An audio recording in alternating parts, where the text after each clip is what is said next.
Sir, तुम्ही सगळ्या गुत्तेदारांचा प्रश्न ऐकून घेतलात आणि सगळ्या जलजीवन पाण्याच्या प्रश्नावरती मुद्द्यावरती तुम्ही सगळ्यांचं मत ऐकून घेतलात आणि जे दोषी गुत्तेदार आहेत त्यांच्यावरती तुम्ही खरोखरच कार्यवाही करणार का कागदोपत्री ठेवणार? तुमच्या माहितीसाठी मी सांगू इच्छितो की राज्यामध्ये सर्वात मोठी कारवाई कुठे केली असल्यास नांदेड जिल्हा परिषद, त्यासाठी बरेच ठेकेदार आमच्या विरोधात उच्च न्यायालयात गेले. तिथं सुद्धा प्रशासन जिंकलं आणि जी कारवाई आम्ही केली होती ती न्यायालयाने सुद्धा योग्य ठरवली. आम्ही प्रत्येक ठेकेदार जो दोषी दिसला त्याच्यावर दंडात्मक कारवाई केलेली आहे आणि इथून सुद्धा पुढे कोणी काम चुकीचं केलं किंवा मुदतीमध्ये नाही केल्यास कारवाईची जी हे परीघ आहे तो आणखी वाढवेल आणि कोणाची याच्यामध्ये गय केली जाणार नाही.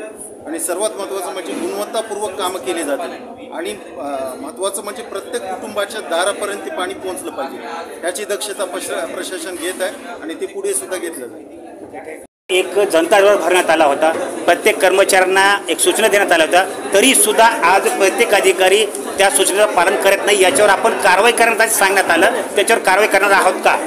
हे पहा, आज आपल्या देवगड तालुक्यामध्ये आज फक्त काही महत्त्वाचे जे काही विभाग होते त्यापैकी जे प्रश्न आता तुम्ही बघताय, सकाळी 11 वाजल्याच्या पासून जी बैठक चालू होती आता जवळपास 4-4:30 होत आलेले आहेत आणि आतापर्यंत कोणीही उठलेलं नाही. प्रत्येक अधिकारी या ठिकाणी बसून आहे.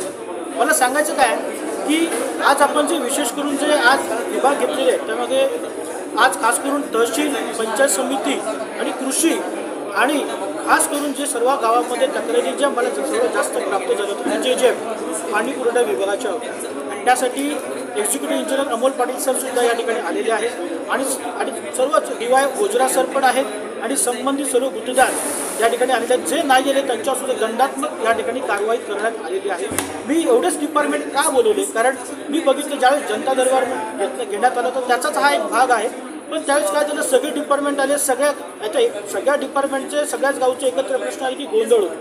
त्या गोंधळामध्ये एकूण एकाला बोलता बोलता एखाद्याच्या गावचे प्रश्न राहू नये म्हणून मी काय केलं, पर्टिक्युलर काही डिपार्टमेंट या ठिकाणी घेतले आणि त्या डिपार्टमेंटच्या त्या बैठकीच्या माध्यमातून त्या विभागाचे प्रश्न या ठिकाणी सोडवण्यात निश्चितपणे आलेले आहेत. आणि मला खात्री आहे आणि सर्वात आपल्या देवगड तालुक्यातील जनतेचं मी मनापासून या ठिकाणी याकरता कौतुक करतो की सर्व प्रश्न अगदी शांत चित्ताने सर्वांनी ऐकून घेऊन ते प्रश्न आज सांगितलेत, मांडलेत, तो तिडकीने मांडलेत आणि ते अधिकाऱ्याने ऐकून घेतले. त्यावरती कारवाई करण्याचे सुद्धा त्या ठिकाणी आदेश अधिकाऱ्याकडे देण्यात आलेले आहेत आणि ही खूप चांगली बाब आहे. आणि यानुसार आपल्या भागातले जे मूळ प्रश्न आहेत, जे गंभीर प्रश्न ते निश्चित या भविष्यात मार्गी लागतील अशी मला आशा आहे. सर, देगलूर शहरात 5 वर्षापासून ड्रेनेज लाईटचं काम 5 वर्ष झालं सर, आतापर्यंत ड्रेनेज लाईट सुरू झालं नाही. अनेक जणांचे आरोग्य धोक्यात आलं आहे सर ड्रेनेज जाम होऊन. याच्याबद्दल काय सांगा? निश्चितपणे जे ड्रेनेज लाईन आहे त्या संदर्भात मी नागरिक सीओना मी आता बोलून घेतो आणि आता कसं आहे, मी हे काही महिन्यांपूर्वी जे CEO आलेले आहेत त्यांना ह्या गोष्टीची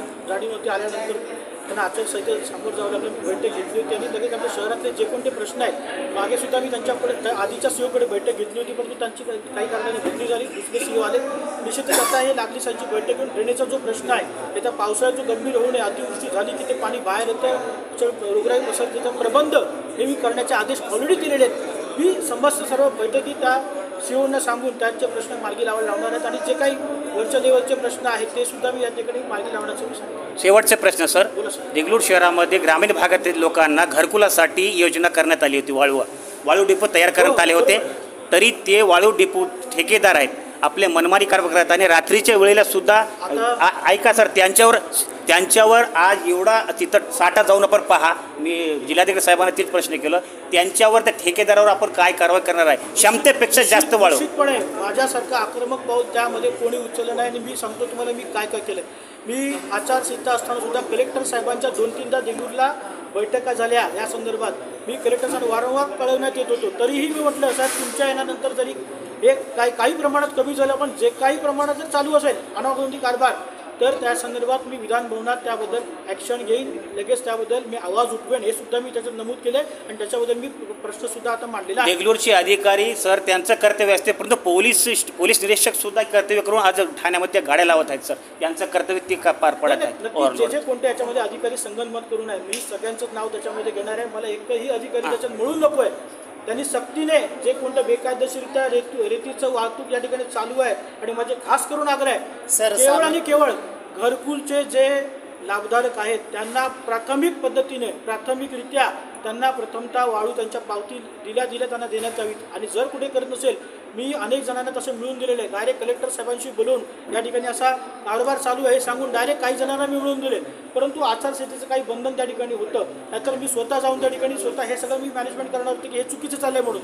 तरी असे काही प्रश्न आहेत ज्याला कारण मला सर्वात महत्त्वाचं वाटतं की रस्ते, पाणी, वीज जसा आहे तसा घर हा एक सर्वात महत्त्वाचा एखाद्याचा आवडीचा विषय आहे. त्याच्यामुळे मी याच्यामध्ये आग्रही आहे की ज्या प्रत्येक घरकुल धारकाला घरासाठी रेती ही मिळालीच पाहिजे, प्रथमतः त्यांच्यासाठी प्राधान्य दिलं गेलं पाहिजे हे मी वारंवार कलेक्टर साहेबांना सांगत आहे. सर, सामान्य व्यक्ती जेव्हा गाडी अडवतो जीरोची त्यावेळेस पोलीस प्रशासन किंवा इतर शासकीय अधिकारी त्यांनी म्हणतात की तुम्हाला काय अधिकार आहे, तर याच्या मागे याबद्दल तुम्ही काय म्हणता? निश्चित तुमच्याकडे त्याच्या गोष्टीचे पुरावे असतीलच. मी ते पुरावे सगळे सादर करून अधिवेशनात त्यांच्यावरती कारवाई करणार. जे कोण अधिकारी असेल एकालाही त्याच्यावरती बक्ष नाही करणार, त्या प्रत्येकाची कारवाई करायला सांगणार.